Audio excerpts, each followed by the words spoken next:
बीते कई दिनों से महाराष्ट्र के मुख्यमंत्री एकनाथ शिंदे महाविकास अघाड़ी के निशाने पर है। इनमें से 3 मुद्दे प्रमुख हैं।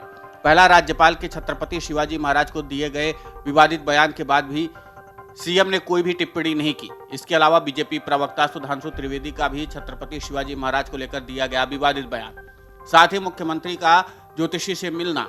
इन तीनों मुद्दों के अलावा महाराष्ट्र कर्नाटक सीमा विवाद पर भी महाविकास अघाड़ी एकनाथ शिंदे को घेरने में जुटी हुई है। इन तीनों विवाद के अलावा अब महाराष्ट्र कर्नाटक सीमा विवाद पर भी महाविकास अघाड़ी एकनाथ शिंदे को घेरने में जुटी हुई है। इतना ही नहीं, उद्धव ठाकरे ने तो सरकार को 4 दिन का अल्टीमेटम भी दिया हुआ है। अगर 4 दिन में इस मसले को लेकर के कोई सकारात्मक भूमिका नहीं सामने आती तो महाराष्ट्र बंद का आह्वान भी उद्धव ठाकरे ने किया है। इस बाबत संजय राउत ने महाविकास अघाड़ी के संयोजक और एनसीपी सुप्रीमो शरद पवार से मुलाकात भी की है। दूसरी तरफ लगातार महाविकास अघाड़ी की तरफ से बयान दिया जा रहा है कि राज्य की शिंदे सरकार आने वाले कुछ महीनों में गिर जाएगी। चाहे उद्धव ठाकरे गुट हो या एनसीपी हो या फिर कांग्रेस, सभी दल के नेता ये दावा करने में जुटे हुए हैं और इसके पीछे अपने अपने तर्क भी दे रहे हैं। मुख्यमंत्री एकनाथ शिंदे लगातार सरकार गिराने को लेकर विपक्ष के द्वारा की जा रही बयानबाजी से काफी नाराज हैं।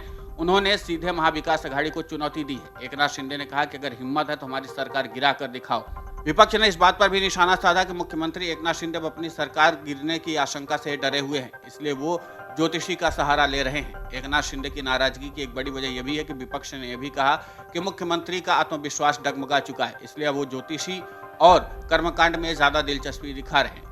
महाराष्ट्र के मुख्यमंत्री एकनाथ शिंदे ने कहा कि दिवंगत बाला साहेब ठाकरे द्वारा बनाए गए तमाम बड़े बड़े शिवसेना के नेता आज हमारे साथ हैं। गजानन कीर्तिकर, आनंदराव असडुल और रामदास कदम जैसे वरिष्ठ नेताओं का हमें सहयोग और समर्थन हासिल है। ऐसे में उद्धव ठाकरे गुट को अब आत्म परीक्षण करने की आवश्यकता है। महाराष्ट्र कर्नाटक सीमा विवाद पर भी मुख्यमंत्री ने विपक्ष पर जमकर पलटवार किया। उन्होंने कहा कि इस मुद्दे पर महाविकास अघाड़ी को ज्यादा परेशान होने की जरूरत नहीं है।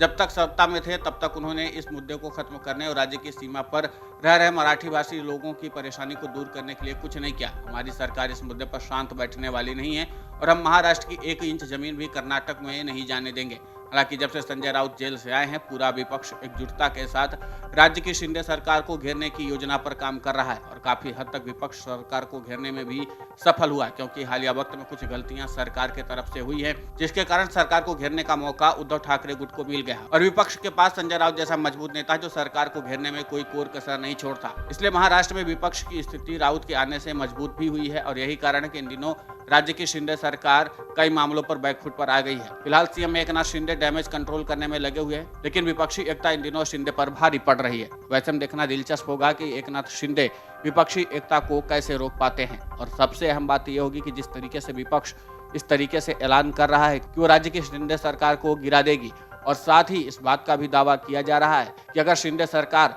अपनी स्थिति साफ नहीं करती है तो महाराष्ट्र को बंद किया जाएगा, यानी उद्धव ठाकरे का ऐलान है। तो इस ऐलान का कितना असर रोकने में सफल होते हैं एकनाथ शिंदे, ये भी देखना दिलचस्प होगा। Video desk अमरउजाला.com। डाउनलोड करें अमर उजाला ऐप और पाएं खबरें लगातार।